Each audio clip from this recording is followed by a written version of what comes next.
Amigos productores, bienvenidos a una nueva edición de Solo Campo. En nuestros 15 años, en forma ininterrumpida en la pantalla del canal Rural Satelital, les estamos presentando el programa de hoy.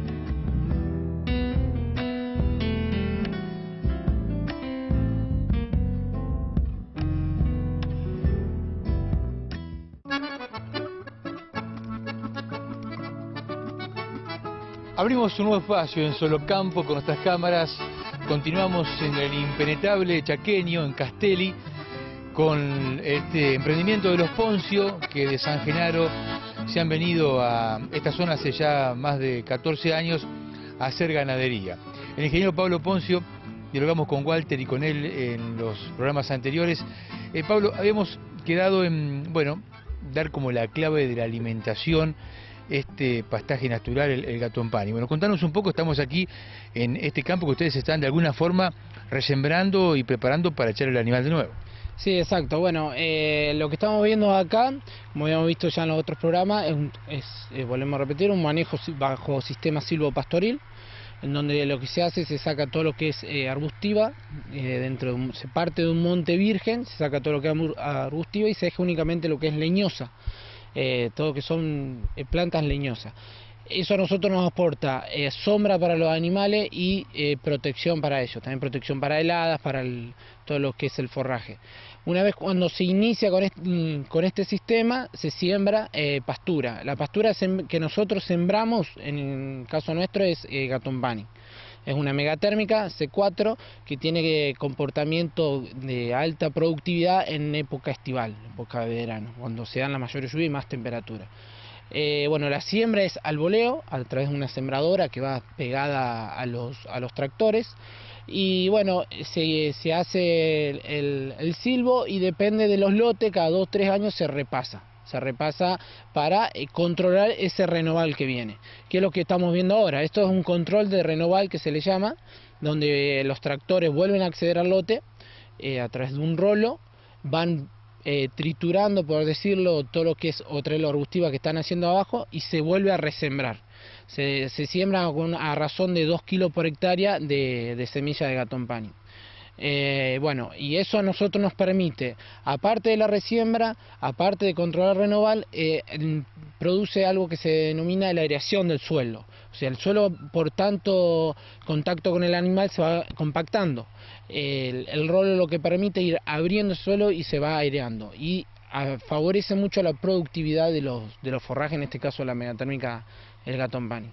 Pablo, ustedes, este sistema, que es conocido aquí en la región, le agregan una particularidad: dejan más árboles que la media del resto de los productores. Contanos en qué cantidad por hectárea y el por qué.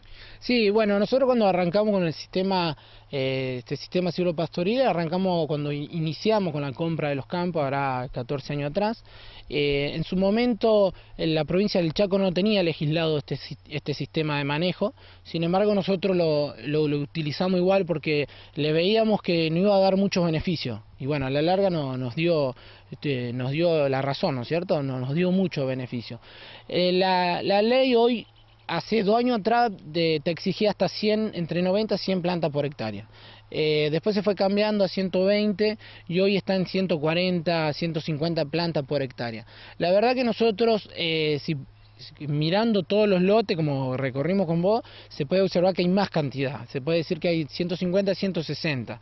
La política nuestra es, cuando arrancamos con los silvos, dejar la mayor planta que te permita el monte. Mientras más planta podamos dejar para nosotros es mejor. Porque después se van renovando esas plantas. Esa planta, como todo ser vivo, cumple su ciclo. Nace, crece y termina muriendo, se cae, pero por atrás va a venir otra planta, ¿no es cierto? Entonces, mientras más planta nosotros dejemos, para nosotros es mejor, entonces podemos ir renovando en forma más fácil, ¿no es cierto? Más beneficiosa, ¿no? Pablo, la media legua hace Brangus. Sí. ¿Por qué y si hay otras razas duras que también predominan acá en la región? Nosotros elegimos la raza Brangus porque es una raza muy rústica, para el norte. Nosotros tenemos en esta zona muchas temperaturas, mucho endo y ectoparásito, más que nada, ectoparásito como garrapatas, que es un problema hoy, es un problema bastante importante. Y junto con el Brangus está la raza Bradford, que también compite con esta raza. Si bien el Bradford es una raza con mejor mansedumbre, un poco más mansa, nosotros, según lo evaluado, y capaz que sea un poco también por convencimiento de uno, ¿no es cierto?, o por gusto más que nada, creemos que para estos campos con suelos altos, donde no hay tantos bajos, el Brangus anda un poco mejor que el Bradford. El Bradford por ahí en suelos donde son suelos más bajos, anegables, donde hay problema más de endoparásitos, capaz que sea un poquito superior que el Brangus, pero en estos tipos de suelos, que es lo que nos caracteriza a nosotros, vemos que tiene mejor respuesta el Brangus. Sí. Pablo, en este campo que están trabajando ahora, ¿cuándo vuelven los animales? Bueno, cuando nosotros iniciamos con el lote que hacemos por primera vez el silvo, se clausuran los lotes por lo menos un año. ¿Por qué? Porque buscamos la implantación de la pastura. Si nosotros tenemos en cuenta que el animal cuando come, ¿qué hace? El animal llega hacia la mata del gato, abraza con la lengua y arranca. Si nosotros no logramos una implantación de la pastura con la raíz hacia el suelo, al arranca la planta. Entonces perdemos poblaciones de plantas. Entonces se lo deja un año, de esa forma nosotros nos aseguramos que la pastura se implante y a su vez pueda semillar.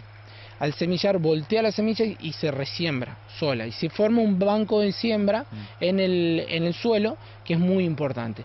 En este caso, que es un control de renoval, nosotros ya sabemos que la pastura está implantada, no vamos a tener riesgo de pérdida de plantas, así que bueno, después de alguna eventual lluvia, que empiezan a aumentar un poco las temperaturas, rebrota el gatón y ahí ya tranquilamente podemos largar.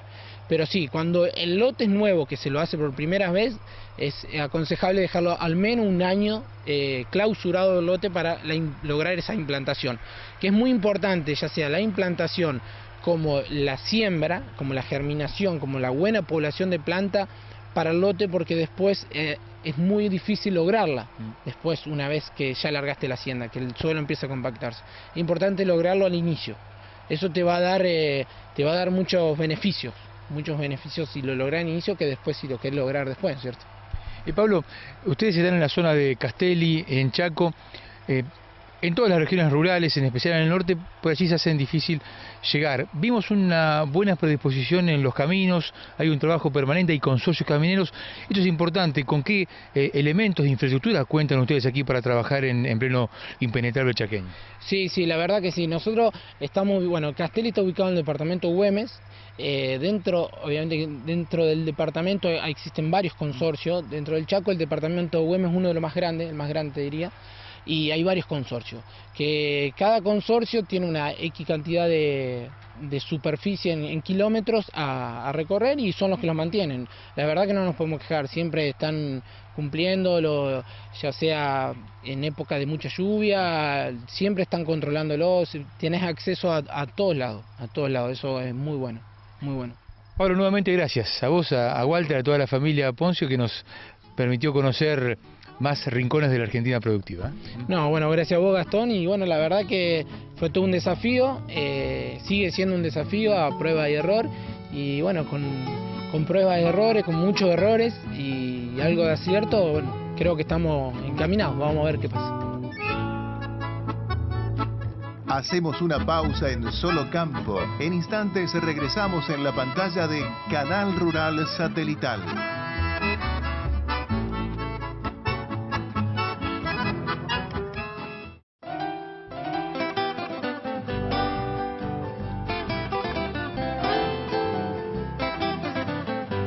Abrimos un nuevo espacio en Solo Campo, en estos momentos de nuestra historia que compartimos junto al profesor e historiador Ricardo González, que nos acompaña cada tanto en nuestro programa, a quien le agradecemos como siempre, Ricardo, la gentileza. Gracias por estar nuevamente con nosotros. No, gracias a ustedes. Ricardo, hace un tiempo emitimos un programa que nos gustó hacer para salir un poco de la producción agropecuaria, de las tecnologías, de la maquinaria agrícola, que fue meternos en la historia de Boliche Pérez, un lugar que tiene más de 150 años, que se mantiene tal cual fue creado, que está atendido por sus dueños, que está entre Monjes y Barrancas en el departamento de San Jerónimo, muy cerca de Puerto Gaboto, de donde estamos haciendo esta nota.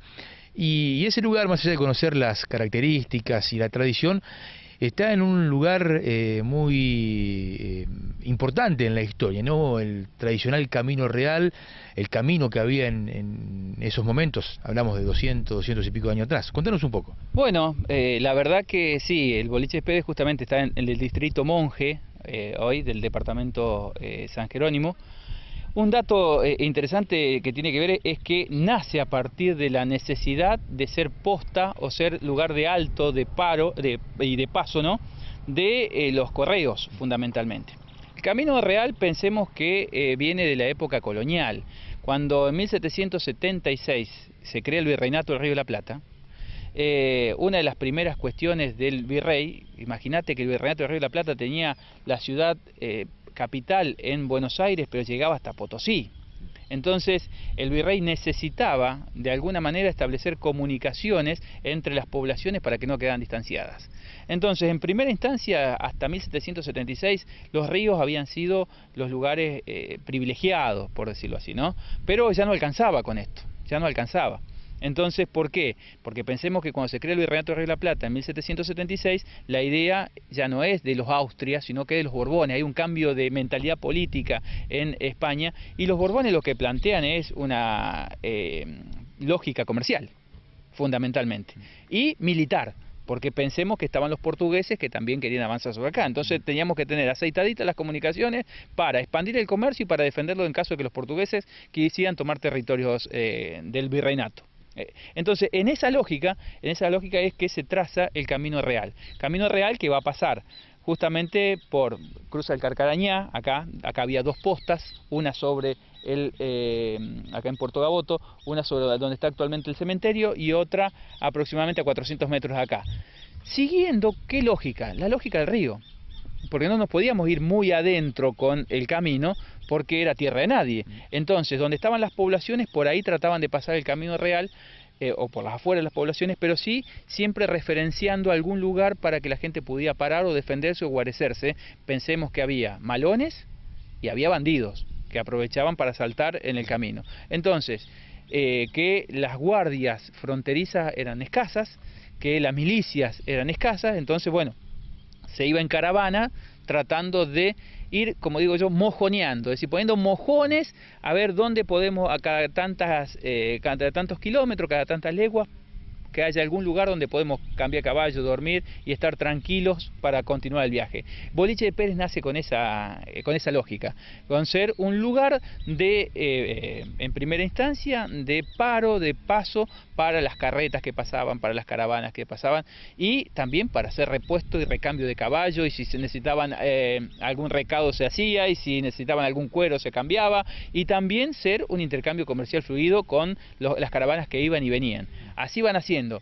Posteriormente, cuando se establece ya gente más cerca del boliche, y bueno, es el lugar de atracción de los colonos y de la gente, de los peones de las estancias, que van ahí a pasar sus noches, sus tardes y sus domingos, como te habrán contado también, ¿no? Es decir, el fin de semana era un fin de semana de fiesta. Pero tiene que ver con esa lógica del Camino Real que se establece entre Buenos Aires y Santa Fe en primera instancia, entre Santa Fe y Asunción del Paraguay, y entre lo que sería Santa Fe y Santiago del Estero. Esos son los caminos que se van estableciendo, los caminos reales, los caminos que son reales porque por ahí pasaba el camino, porque lo había ordenado el rey por ordenanza, digamos. Entonces el boliche de Pérez tiene esa trascendencia histórica porque estaba contemplado dentro del trazado oficial de la corona española para el Río de la Plata. O sea que no es un lugar más, o que nació, no, nació y estaba contemplado como posta. Es más, en algún momento ese lugar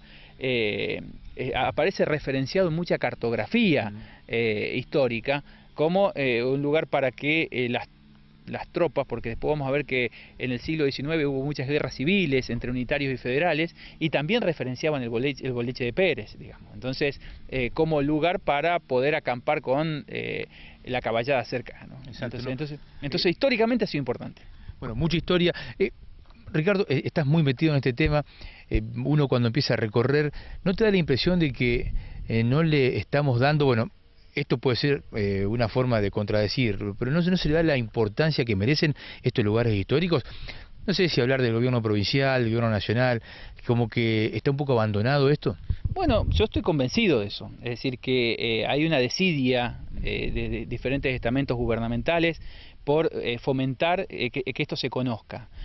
También siento de que hay una desesperanza por parte de la población, porque si vos salís a caminar acá en Gaboto te vas a encontrar que hay mucha gente que está orgullosa de esta historia, y como lo estamos todos en el departamento San Jerónimo, de la historia de cada uno de los pueblos, cómo nació y demás, pero que no cobra trascendencia porque se ha dicho tantas cosas y nunca se ha hecho nada. Entonces esto genera la desesperanza, ¿no? Entonces me parece que hoy por hoy este programa también ayuda muchísimo a que nosotros por lo menos nos hagamos carne de cada uno de la historia de los pueblos vecinos, y que podamos de alguna manera, yo no sé si a nivel provincial o a nivel nacional, pero una vez Alvin Toffler decía que nosotros tenemos que empezar por nuestra aldea. Entonces, si nosotros podemos, que la globalización solamente se frene en la aldea, si nosotros logramos que el mundo sea el departamento San Jerónimo y tejer redes entre el corredor desde Coronda a Puerto Gaboto, donde hay una historia en común, donde hay elementos comunes, tejer redes entre las colonias agrícolas que nacieron en este departamento San Jerónimo, y estoy hablando de San Genaro, estoy hablando de Centeno, estoy hablando de Irigoyen, de Pueblo Irigoyen, estoy hablando de la misma San Fabián, de Arocena, como nacen, y demás, que tienen una historia más relacionada con lo que fue la actividad del gringo que llega en la segunda mitad del siglo XIX y hace de esto una pujanza, y el ferrocarril y el puerto, y podemos entrar a entrelazar esas historias que hoy están desmadradas. Me parece que vamos a tener una potencia turística regional distinta, de pensarnos como región, de pensarnos departamentalmente como región, porque ya no alcanza a pensarnos como pueblo. Yo siempre digo esto, acá en los mapas antiguos aparece Rincón de Gaboto, no aparece Gaboto, Maciel y Monje. Después hay una división legal, pero esto era una sola territorialidad. Monje, Gaboto y Maciel eran el rincón de Gaboto. Y cuando vos lo pensás desde la gente, pasa lo mismo. El de Gaboto no piensa que se va a Maciel a comprar al comercio, lo hace naturalmente. Claro. Y el de Maciel, cuando viene los domingos a tomar mate, no viene a Gaboto solamente a tomar mate porque es otro pueblo, sí. Viene porque tiene el río y porque es todo parte de una sola región. Cuando logremos integrar el departamento, cuando logremos integrar estas historias de cada uno de los pueblos, me parece que vamos a tener mayor potencia, ¿no? Ricardo, como siempre, muchas gracias, y te vamos a molestar más adelante para continuar conociendo detalles de nuestra historia. Gracias a ustedes. Quédese en Canal Rural Satelital. En instantes volvemos con más Solo Campo.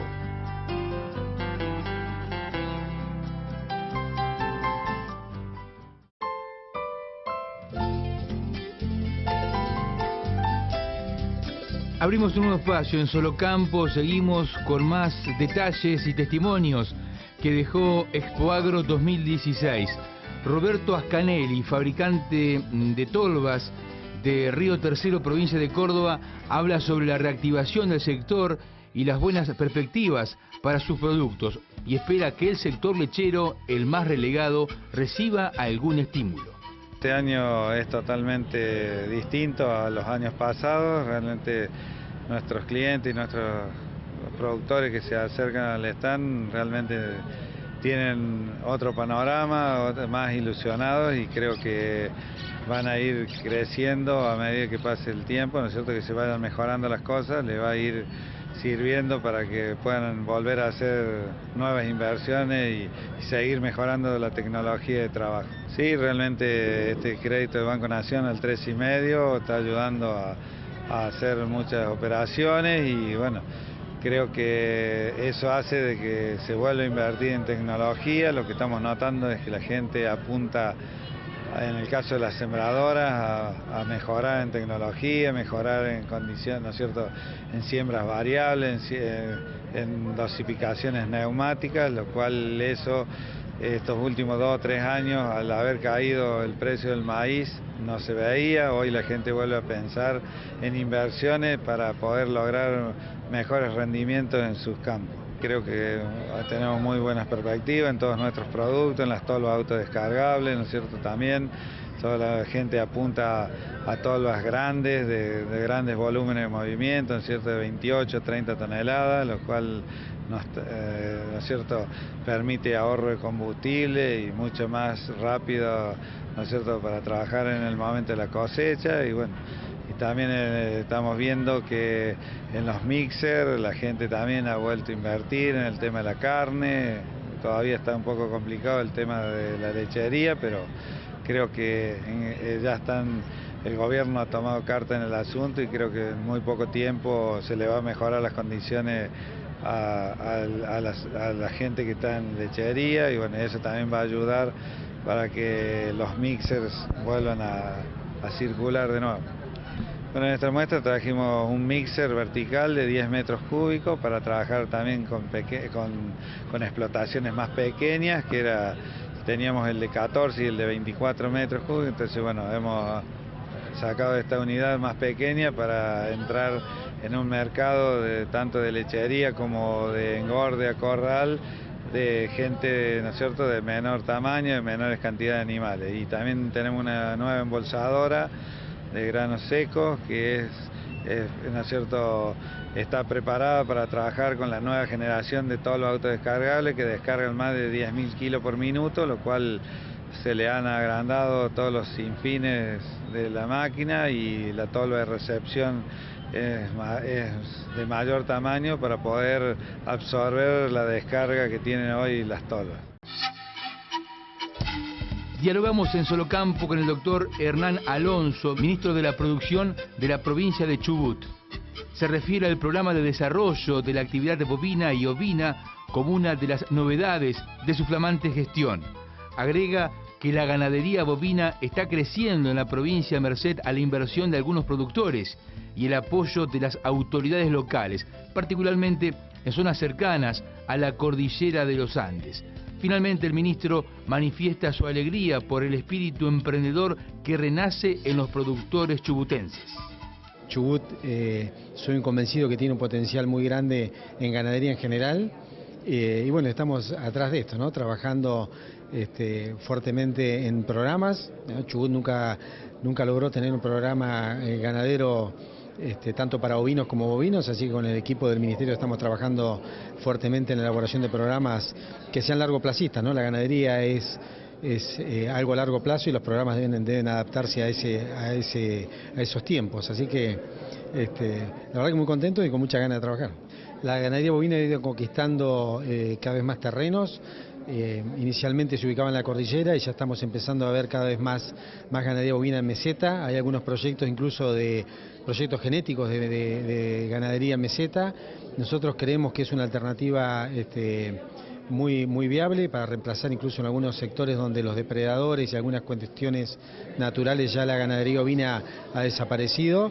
Hay que aplicar tecnología a esos lugares, ¿sí? Hay que aplicar tecnología, pero creemos que tiene un potencial muy grande, así que atrás de eso estamos. Sin duda que los cambios que ocurrieron a partir de las últimas elecciones han revitalizado el espíritu de los ganaderos, ¿no? Un sector que estuvo castigado en todo el país, ¿sí? Basta ver los números de las actividades como lo que ha pasado en la década pasada, y sin duda que el espíritu de emprendedorismo y la tenacidad de los productores ganaderos hoy ven en un nuevo gobierno un futuro, ¿no? Y están apostando fuertemente a ello.